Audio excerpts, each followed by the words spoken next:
Hello, everybody, and welcome back to Marching On FPL. You join me for the Game Week 3 review, and what a game week it has been. 70 points all out. You can see the points where they've come from on the screen. I'm going to run through them and the games, and we're going to have a little early look at my Wildcard 4 team. So, starting off, we'll start off double Nottingham Forest defence, obviously blanked. How do I feel about that? Obviously, it was Bowen to wipe out the goal. It is what it is. Run through the players really quickly. Cucurella felt quite lucky to get the clean sheet, but I'll take the clean sheet, take 6 points. Porro felt quite lucky to get the um, defensive contribution after the match, but again, we'll take the luck. Dewsbury Hall felt quite lucky off the bench. I knew he was coming on anyway, obviously, because Palmer was out. But a goal and assist with 3 bonus points felt very, very lucky. Gakpo and Wirtz, a bit cold feet on them too. Wirtz, I think for most people, he's a transfer out. Maybe he's a hold. He's got a decent fixture now. Gakpo, still quite like that going forward. However, don't know what's going to happen with the minutes with Isak. I'm recording this for what it's worth at 5 o'clock on Monday, so the deadline is in 2 hours. So I'm going off what the knowledge I know at the minute. Looks like Isak's going. It's pretty much done. Whatever. Bruno Fernandes felt lucky with them points as well, to be honest with you. Penalty very late on, defensive contribution. Was thinking about captain and then obviously captain João Pedro, who I felt quite unlucky with. Obviously Enzo Fernandez taking the penalty. I felt that potentially João Pedro should have taken that and maybe got me some more points, but that is what it is. Bowen, 9 points. I'm taking the return. And basically, I feel like I've got quite lucky this week. Um, Obviously, I'm absolutely ecstatic. I think 70 points this week is very, very good.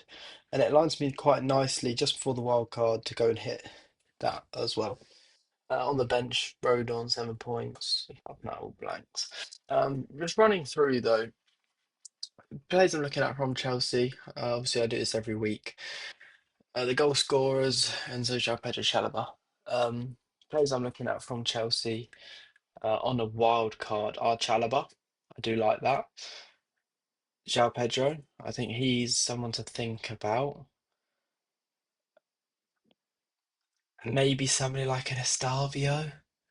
Um, if I think Palmer's going to be out for a long time and affect that. What I will say is it's good. I've got too many thoughts. Being on a wild card on game week 4 allows me to get all the information over the first 3 weeks, obviously. See what happens with the injuries over international break. I'm sure there will be some.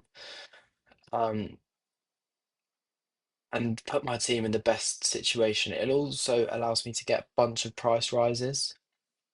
I activated it last Saturday night, so I've already got a couple of price rises, and they're almost guaranteed to go up again during 2 weeks.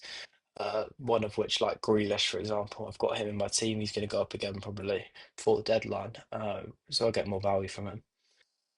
That's one really, really good reason. Another reason is I don't like the look of my team. Um, it was the tactics the whole time. Unless I had a really really good team and liked the look of it, I was wild carding game before. Um, yeah, I don't like the look of a lot of these players. I like the look of some of them, but I think it's better. And I've got information now that I'm happy to act on. So yeah, carrying on for Fulham, Mooney's. I am definitely looking at King. I'm definitely looking at. I think that's about it for them. I'm just going to speed through this. Man United and when we're Bruno Fernandes, I would be looking at. I think they're a bit too expensive for me on a wild card, to be honest with you. Tottenham, Bournemouth. I'm looking at Tottenham players, Tottenham defenders. I think this is the blip. I think Bournemouth are a good team. I'm looking at Vicario. I'm looking at Van der Ven. I'm looking at Porro. I'm looking at Richarlison. However, it looks like Kalamawani is coming in And if that does happen, which it pretty much is, I won't be looking at him. From Bournemouth, don't know what's happening. From Bournemouth, we'll go back to here, and okay, that's stopped. There we go.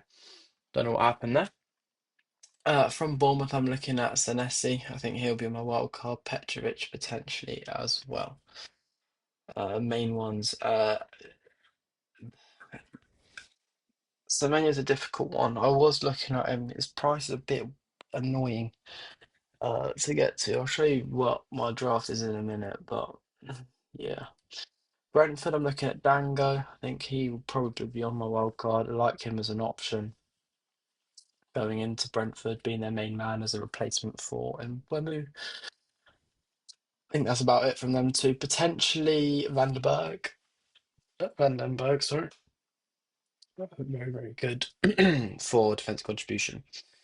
Apart from that, not really any of the Sunderland players. Everton, I'm looking at Grealish, Pickford, and Tarkowski. Wolves, I'm looking at Strand Larson. Very quick one.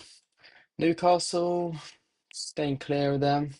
Leeds, only the cheap ones. So Goodmanson or Rodon. I'm on Goodmanson at the minute just because he keeps getting bonus points. I don't know how, but he does. Potentially Stack. Uh, but I think I'd just save 0.5 and go for King.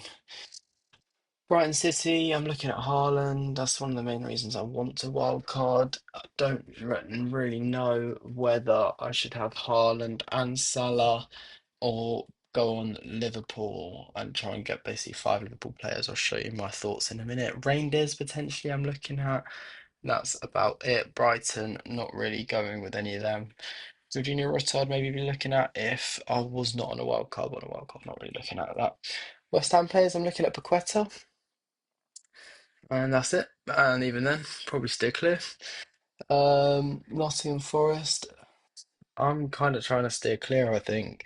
They're in a bit of tricky situation at the moment, so yeah. Liverpool is a big one. I'm looking at Van Dijk, I'm looking at Salah, I'm looking at Gakpo. Uh, I'm looking at Isak when that gets done on a wild card. I'm looking at Guehi when that gets done on a wild card. Arsenal, I'm looking at Gyökeres. I'm looking at Gabriel, and I'm looking at Raya. As for Aston Villa Palace, this is a big one for me. With the Palace players, I'm not looking at Villa players. I don't like the Villa players. I think that it's not very. I just talk about it. I don't need Villa players. I think they're in a bit of uncertainty. The transfers they've obviously bring in Sancho, and another winger as well. I think I can't remember who it was, but don't really know on the minutes and stuff. And I just want to stay clear of that. They're not playing as well, obviously, with all the Emi Martinez going or everything around Villa at the minute. I want to steer clear of. Their fixtures are okay. As for Palace, I'm looking at Mateta, I'm looking at Sarr, I'm looking at Lacroix, I'm looking at Munoz, I'm looking at Guehi. That's five players. And Guehi is counting as a Palace player, obviously, because I'm going to have to transfer him in before he moves over to a Liverpool player if I want to try and get five. Having said that, I'm just going to show you my draft straight up. This is what we are on at the moment.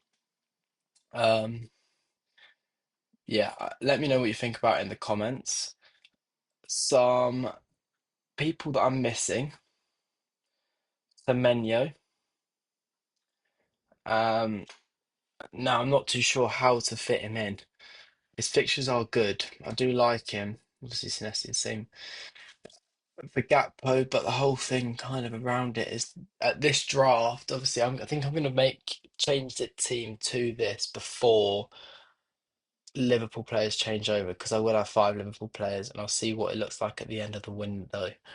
So I think I'm going to change this and leave it. Uh, As for the three strikers, I mean, incredible, right? Gyökeres, Mateta, Isak. Midfield, Salah. King would be on the bench. Gakpo, Grealish, and Dango. Again, I really like them cheaper options. Grealish, Dango. Could be a Paqueta, could be Ndoye, who's one I'm looking at. As for the defence, it's got Virgil, Munoz as the main two premiums, and then a rotation of Guehi, Senesi, and Goodmanson. Probably mainly Guehi. I think Guehi's going to go into Liverpool, get that starting centre back spot pretty much straight away over Canate. Then in goal, it is Vicario with the Dubravka on the bench. Now, the main thinking behind this is this Liverpool team. Not even necessarily. First of all, incredible fixture against Burnley at home. Sorry, it is away. Uh, incredible fixture against Burnley straight away. Um, and if I've got five Liverpool players for that, I've got triple attack, double defense. It's something a little bit different, something people aren't be able to get to, and I quite like the look of it. They will have Everton the next week. Obviously, it is a um, Merseyside derby, but they are at home. Uh, so again, a decent fixture. Then it's Palace, Chelsea, Man United. But the thing is, with the fixtures, I don't care. Liverpool they look good, and their attack on paper and it looks good. Um, the other consideration on a wild card, which I'm thinking about, is to have Haaland. And before Isak was confirmed, pretty much. So yesterday and the day before, when I was thinking about wild card. I had Ekatike and I had Gakpo, and I got quite excited about that. I was like, okay, I could quite easily get a Ekatike, Gakpo, Haaland draft. I don't really think I need Salah because I've got two Liverpool attackers to kind of cover that. Not saying they are covering it, but I'm saying, you know, I think the Liverpool goals are going to be more spread. Whereas City, I think, is still mainly Haaland. Um, so that's where I was at a couple of days ago. But with the Isak news. I think I want Isak now on a wild card. The question is, does Isak come straight in over Ekatike, or does it take him some time to gel and blend with the? Obviously, he hasn't played for. He's missed the first three weeks for Newcastle. I don't know what his personal situation has been, whether he's been training or whatever. I'm not. I don't know. Um, but regardless, I think he'll come in relatively soon. In which case, I could have five Liverpool players for a decent amount of time until I build up some transfer and then just take them out for whichever couple of ones I want to take out, which are not performing the best, or I think I can get players in, etc. The other consideration is to go for a Haaland draft, which I have looked at and I will be doing content on throughout this week.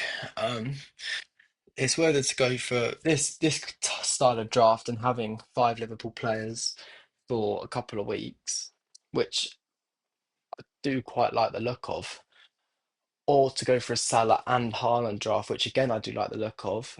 Um, but you can't afford that with um, Isak, etc.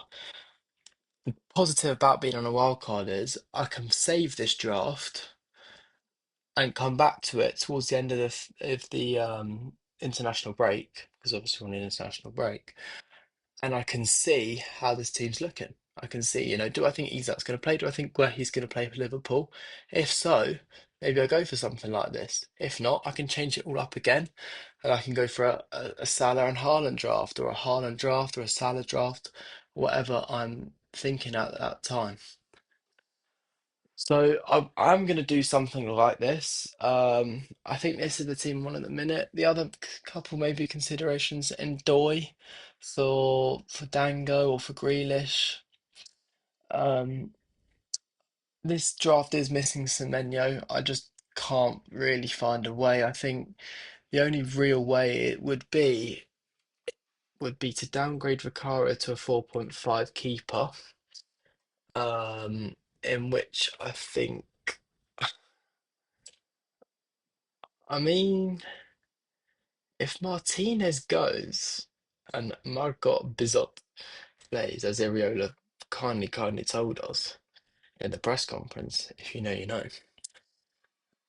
and we did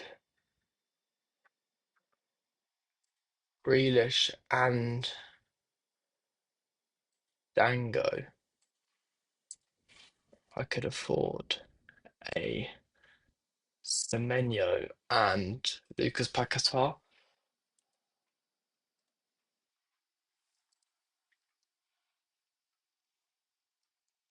Allows me to get Semenyo, but then it's at what cost? I've weakened a keeper.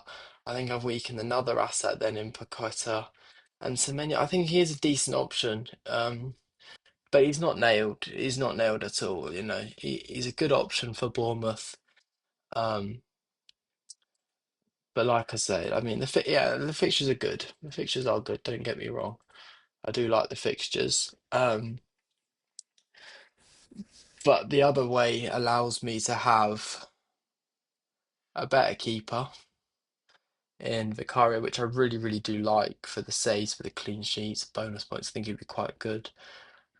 And Grealish, who I like, and then either one of Dango or Ndoye, who are two assets I do really like.